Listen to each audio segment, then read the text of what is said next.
हमने ब्रिटिशर्स की आंखों में आंखें डालकर कहा कि हम उनसे ऊपर हैं। एक ऐसा टाइम पीरियड जो अगर ना होता तो शायद हम अपने वेद और पुराणों को खो देते। 17th-18th सेंचुरी में ब्रिटिशर्स ने कहा कि धरती गोल है। ग्रेविटी को उन्होंने खोजा, लेकिन ये सारी डिस्कवरीज हमारे देश में 1000 साल पहले ही हो चुकी थी। हमने गैलीलियो से भी बहुत पहले बता दिया था कि अर्थ सन के चारों ओर चक्कर लगाती है। जब मॉडर्न अमेरिका पैदा भी नहीं हुआ था और रोमन एम्पायर के कोलैप्स के बाद यूरोप स्ट्रगल कर रहा था, तब हमने बता दिया था कि धरती गोल है और प्लास्टिक सर्जरी कैसे पॉसिबल है। मैं बात कर रहा हूँ 5वीं शताब्दी के गुप्ता पीरियड की, जिसे गोल्डन इंडियन एरा भी कहा जाता है। इस टाइम पर इतने साइंटिफिक डेवलपमेंट हुए कि आज भी इन पर रिसर्च जारी है, लेकिन इन डिस्कवरीज का सारा क्रेडिट हमसे ले गए ब्रिटिशर्स या फिर यूरोपियंस। तो आखिर ऐसा हुआ कैसे? आखिर कैसे जो नॉलेज हमारे पास सदियों से थी उसका क्रेडिट आज यूरोपियंस और अमेरिकन के पास है? और आखिर कैसे साइंटिफिक डेवलपमेंट की ये जर्नी फिर कभी आगे बढ़ ही नहीं पाई? 18th सेंचुरी में जब अंग्रेज इंडिया पर कब्जा कर रहे थे तो उनका मकसद सिर्फ इंडिया की जमीन पर कब्जा करना नहीं था, बल्कि वो कब्जा करना चाहते थे हमारे माइंडसेट पर। वो ये बात हमारे दिमाग में डालना चाहते थे कि हमारा कल्चर कमजोर है, हम बिल्कुल भी एडवांस नहीं हैं। इसके लिए उन्होंने हिस्टोरियंस की हेल्प से यह साबित करने की कोशिश की कि हम सपेरों और जादूगरों के देश हैं जो बार्बरिक और असभ्य हैं। थॉमस मैकॉले, जिसने हमारे देश में सबसे पहली एजुकेशन पॉलिसी लागू की थी, उसने तो ये तक कह दिया था कि इंडिया का पूरा नॉलेज ब्रिटेन की लाइब्रेरी के एक छोटे से हॉल के बराबर है। इन सारे क्लेम्स और हमारी सोसाइटी और कल्चर को घटिया बताने के बाद उन्होंने ये कहा कि ये उनकी जिम्मेदारी है कि इन असभ्य लोगों को सभ्य बनाया जाए। इसके लिए उन्होंने कन्वर्जन भी शुरू कर दिए थे और तरह तरह से इंडियन सोसाइटी और उनके कल्चर को बदलने की कोशिश करने में लगे हुए थे। ऐसे में कुछ इंडियंस ने हमारी हिस्ट्री को अच्छे से पढ़ने की रिस्पॉन्सिबिलिटी उठाई और काफी स्टडीज के बाद हमारे नेशनलिस्ट हिस्टोरियंस को मिला 100 सालों का एक ऐसा टाइम पीरियड जो कि काफी एडवांस था। एक ऐसा टाइम पीरियड जो अंग्रेजों के झूठ को पकड़ सकता था। एक ऐसा टाइम पीरियड जो इंडियंस को इंडियन होने पर गर्व महसूस करा सकता था।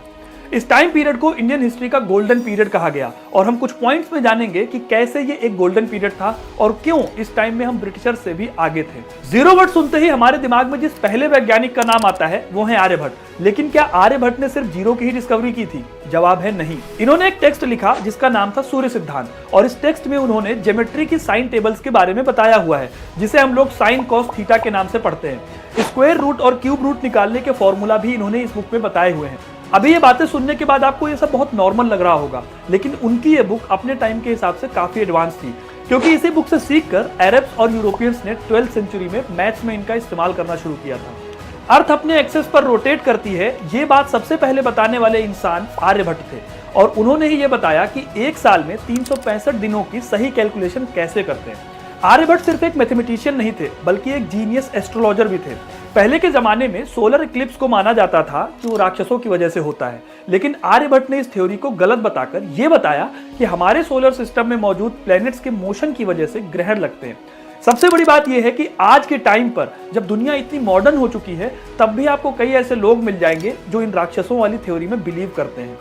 अब आप इनसे मिलिए, ये है वराहमिहिर। इन्होंने अपनी लाइफ डिवोट की थी साइंस को। वो साइंस की दुनिया के पहले ऐसे इंसान थे जिन्होंने ये कहा था कि कोई ऐसी चीज है जो अर्थ की तरफ सारी चीजें खींचती है, जिसे बाद में न्यूटन ने ग्रेविटी के नाम से डिकोड किया।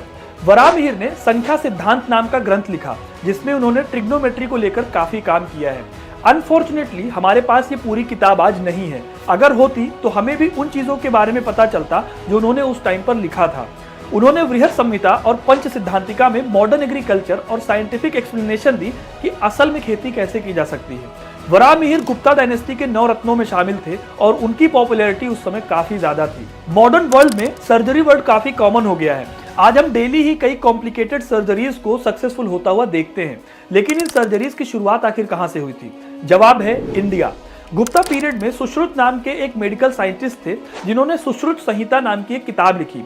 इस किताब में उन्होंने डिटेल में बताया है कि कैसे कटे हुए बॉडी पार्ट्स को जोड़ा जा सकता है। सुश्रुत को टेढ़ी नाक को सीधा करने का फॉर्मूला पता था और उन्हें यह भी पता था कि मोतियाबिंद का ऑपरेशन करके आंखों को कैसे ठीक किया जा सकता है। यही वजह है कि सुश्रुत को फादर ऑफ प्लास्टिक सर्जरी भी कहा जाता है। यहाँ तक कि ऑस्ट्रेलिया के एक इंस्टीट्यूट में इनकी एक मूर्ति लगाई गई है इनके रिस्पेक्ट में। इंडिया इस टाइम पर सिर्फ साइंस और टेक्नोलॉजी में ही एडवांस नहीं हुआ, बल्कि इस टाइम पर लिटरेचर और आर्ट एंड कल्चर भी अपने पीक पर थे।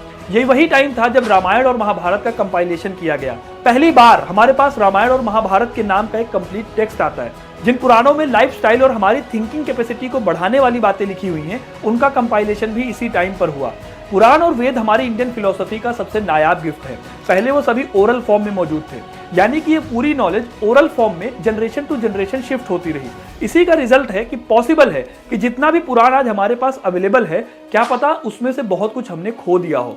और अगर ये काम गुप्ता डायनेस्टी में नहीं होता तो क्या पता हमें ये कभी मिलता भी नहीं, या फिर अगर मिलता तो शायद जितना आज हमारे पास है उससे और कम हो जाता। इस पूरे टाइम पीरियड के लिटरेरी फेज में एक ऐसा नाम जुड़ा हुआ है जिसे कभी ब्रिटिशर्स इग्नोर ही नहीं कर पाए। उन्होंने बहुत कोशिश की कि उनका नाम बहुत आगे ना आ पाए, लेकिन कोहिनूर को कब तक छिपाए रखा जा सकता है। मैं बात कर रहा हूं महाकवि कालिदास की, जिनके अभिज्ञान शाकुंतलम की जब बात आई तो उन्हें वेस्ट का शेक्सपियर कह दिया गया, लेकिन कई लोग कालिदास की राइटिंग को शेक्सपियर की राइटिंग से भी बेहतर मानते हैं। गुप्ता पीरियड में सिर्फ भक्ति की किताबें नहीं लिखी गई, इस टाइम पर प्लेजर रिलेटेड बुक्स भी लिखी गई, जैसे कि कामसूत्रा। संस्कृत ग्रामर को डेवलप करने के लिए बुक्स भी लिखी गई। इवन संस्कृत के 5 सबसे बड़े एपिक्स यानी कि महाकाव्य इसी टाइम पर लिखे गए। इन टोटल अगर बात करूं तो ये टाइम लिटरेचर के लिए एक गोल्डन पीरियड था। ठीक ऐसे ही जुडिशियल सिस्टम भी इस टाइम पर काफी एडवांस था। आज हमारे देश में 1861 का आईपीसी और सीआरपीसी लॉ चलता है, जिसमें सिविल और क्रिमिनल लॉ को डिफाइन किया गया है, लेकिन क्राइम्स का ये डिवीजन इसी टाइम पर हो चुका था, यानी कि गुप्ता पीरियड में हो चुका था। चोरी और अडल्ट्री जैसे सब्जेक्ट्स को जहां क्रिमिनल ऑफेंसेस में रखा जाता था, वहीं इस टाइम पर प्रॉपर्टी के जितने भी विवाद हुआ करते थे उन्हें सिविल लॉ में रखा जाता था। इस तरह आपको ये तो पता चल गया कि ये टाइम पीरियड इतना ज्यादा डेवलप था, लेकिन सवाल ये आता है कि इंडिया का ये डेवलपमेंट, ये गोल्डन पीरियड, इसकी सारी अचीवमेंट्स और इसके इतने बड़े बड़े काम आज इतने पॉपुलर क्यों नहीं है? आखिर क्यों जिन चीजों का क्रेडिट हमारे पास होना चाहिए वो कोई और लेकर बैठा है? इसके लिए थोड़ा सा गुप्ता डायनेस्टी के बारे में जान लेते हैं। जब मौर्य डायनेस्टी का डिक्लाइन हुआ, तब उसके बाद से करीब 200 सालों तक ऐसा कोई भी एम्पायर नहीं था जो इंडिया को यूनाइट कर पाता। श्रीगुप्त से लेकर समुद्रगुप्त तक इन्होंने पूरे नॉर्थ इंडिया को अपने कंट्रोल में ले लिया था, और यही वजह है कि काफी टाइम तक नॉर्थ इंडिया अच्छे से डेवलप हो पाया, क्योंकि यहाँ पर गुप्ताज रूल कर रहे थे। आर्ट एंड कल्चर से लेकर एडमिनिस्ट्रेशन और लिटरेचर तक यहाँ पर काफी चीजें डेवलप हुई। अब आप इसे देखिए, यह है कैलाश टेम्पल और ये है अजंता और एलोरा की केव्स। इन टेम्पल्स की खासियत ये है कि इन्हें एक ही चट्टान को काट कर बनाया है। अपने आप में ये टेम्पल काफी प्रीशियस है, क्योंकि इस तरह का काम इसके बाद कभी पॉसिबल नहीं हो पाया। इसका एक मतलब ये भी है कि अभी जो मंदिर और गुफाएं आप देख रहे थे, वो अपने आप में एक नायाब नमूना है हमारी एंशिएंट रिचनेस का। अब हम अपने आखिरी सवाल पर आते हैं कि इतनी रिचनेस का क्रेडिट हमारे पास क्यों नहीं है। इसके जवाब में हम आपको कई पॉइंट्स में ये बात समझाने की कोशिश करेंगे। सबसे पहला तो ये है कि जब गुप्ता डायनेस्टी का डिक्लाइन हुआ, तब उसके बाद सिर्फ हर्षवर्धन का टाइम पीरियड एक ऐसा टाइम पीरियड था जब कुछ पॉलिटिकल स्टेबिलिटी रही। आने वाले टाइम में पूरा इंडियन सब कॉन्टिनेंट कई छोटे छोटे हिस्सों में बट गया, और जो साइंटिफिक टेम्परामेंट इस टाइम पर डेवलप हुआ था, जिसे खुद राजा भी सपोर्ट कर रहे थे, वो टेम्परामेंट धीरे धीरे खत्म हो गया।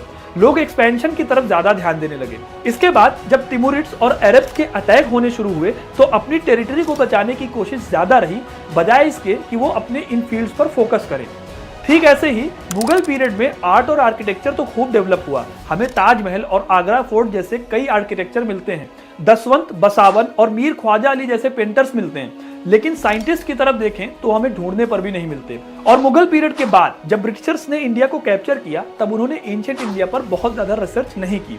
धीरे धीरे जब उन्होंने अपनी रिसर्च को आगे बढ़ाया और ब्रिटिश हिस्टोरियंस से लेकर इंडियन हिस्टोरियंस ने ढूंढना शुरू किया, तो हमें ऐसी चीजें बाहर मिली।